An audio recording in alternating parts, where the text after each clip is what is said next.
মাৰ্ঘেৰিটাত ৰণোজ পেগুৰ শিক্ষা বিভাগৰ পুতৌলকা অৱস্থা। শিক্ষকৰ অবিহনে চলিছে বিদ্যালয়ত পাঠদান। ৰাজ্যৰ শিক্ষা বিভাগত প্ৰকৃততে হৈছে কি? ৰাজ্যৰ শিক্ষাৰ্থীসকলৰ ভৱিষ্যতক লৈ শিক্ষা বিভাগৰ ল'ৰা ধেমালি। এইখন মাৰ্ঘেৰিটা বিধানসভা সমষ্টিৰ মাৰ্ঘেৰিটা শিক্ষাখণ্ডৰ অন্তৰ্গত জংলিচুক প্ৰাথমিক বিদ্যালয়। এজনীয়া শিক্ষকে বিগত বহু বছৰ ধৰি বিদ্যালয়ত পাঠদান কৰি আহিছে। কিন্তু শেহতীয়াকৈ শিক্ষা বিভাগে শিক্ষকসকলৰ এক প্ৰশিক্ষণৰ ব্যৱস্থা গ্ৰহণ কৰাত শিক্ষক শূন্য হৈ পৰিছে। শিক্ষাৰ্থীসকল বিদ্যালয়লৈ আহিছে যদিও তেওঁলোকক শিক্ষাদান দিবলৈ শিক্ষক নাই। নাম জংলিচুক প্ৰাথমিক বিদ্যালয়। মই ইয়াত থকাৰ কাৰণ হৈছে এজন শিক্ষক থকাৰ বাবে মোক এই কমিটিখনে ৰাখিছে, সেইবাবে মই ইয়াত থাকিবলগীয়া হৈছে। হয়, ইয়াৰ শিক্ষকজন বৰ্তমান ক'ত আছে? ইয়াৰ শিক্ষকজন বৰ্তমান ট্ৰেইনিঙত আছে। তেওঁ 5 দিন ট্ৰেইনিং দিবলৈ কোৱা হৈছে মানে। যোৱাকালিৰ পৰা তেওঁ ট্ৰেইনিঙত জইন কৰিছে আৰু মাজতে 3 দিন হয়তো বন্ধ থাকিব। সেই 3 দিনৰ পাছত বৃহস্পতিবাৰলৈকে হ'ব পাৰে তেওঁ তাৰ পাছতহে এই বিদ্যালয়লৈ আহিব পাৰিব। চৰকাৰৰ প্ৰতি কিবা আহ্বান জনাব নেকি? আপোনালোকৰ ষ্টুডেণ্ট কিমান আছে? আমাৰ ষ্টুডেণ্ট মুঠ আছে 45 জন।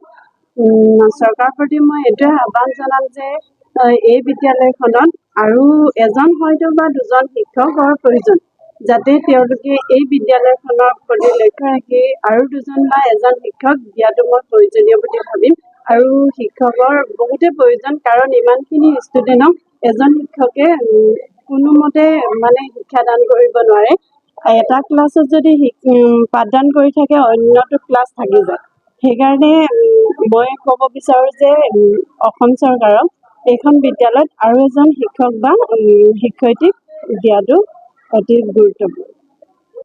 ফলত বিদ্যালয় পৰিচালনা সমিতিৰ সভাপতিয়ে নিজে বিদ্যালয়ত শিক্ষাদান দিয়াৰ লগতে গাঁৱৰে এগৰাকী বোৱাৰীয়ে শিক্ষাদান কৰিবলগীয়া হৈছে। ৰণোজ পেগুৰ শিক্ষা বিভাগৰ এনে কাণ্ডক অভিভাৱকৰ লগতে অঞ্চলবাসীয়ে ধিক্কাৰ দিছে। অনতিপলমে ছাত্ৰ ছাত্ৰী তথা শ্ৰেণীৰ অনুপাতে শিক্ষক নিযুক্তি দিবলৈ বিদ্যালয় পৰিচালনা সমিতিৰ সভাপতিয়ে চৰকাৰ তথা শিক্ষা বিভাগৰ প্ৰতি কাতৰ আহ্বান জনাইছে। মাৰ্ঘেৰিটাৰ পৰা মৃদু বৰুৱা ৰিপৰ্টাৰ লাইভ অসম। বছৰ 2023ত যি পূৰ্বৰ শিক্ষাগুৰু দুগৰাকী আছিলে তেখেতসকল চৰকাৰী নীতি নিৰ্দেশনাৰ মতে অৱসৰ হ'ল। তাৰপিছতে আমাৰ বিদ্যালয়খনত কোনো টিচাৰ নাছিলে, শিক্ষক নাছিলে। আমি পৰিচালনা সমিতি অভিভাৱকসকলে আমি বহুত দিন ক্লাছ কৰিলোঁ। ক্লাছ কৰাৰ পিছত কি হ'ল, এই সমস্যা লৈ আমাৰ স্থানীয় বিধায়কৰ ওচৰত গ'লোঁ। তেখেতে DC ছাৰৰ লগত কথা পাতি এগৰাকী বাইদেউ পঠিয়ালে হাবজান ব্লকৰ কচুমাৰী LP স্কুলত এক্সেছ হৈ আছিলে প্ৰণতি বৰগোহাঁই, তেখেতক পঠিয়ালে। তেখেতে অকলে 5 মাহ চলাই আমাৰ বিদ্যালয়খন A গ্ৰেডৰ পৰা A+ গ্ৰেডলৈ আনিলে। তাৰপিছত হঠাৎ তাইক আকৌ পুনৰ তালৈ লৈ গ'ল। তাৰপিছত আৰু এজন টিচাৰ আমাক ইয়াত দিলে, হেমকান্ত পায়েং বুলি কয়, তেখেত ধেমাজিৰ হয়।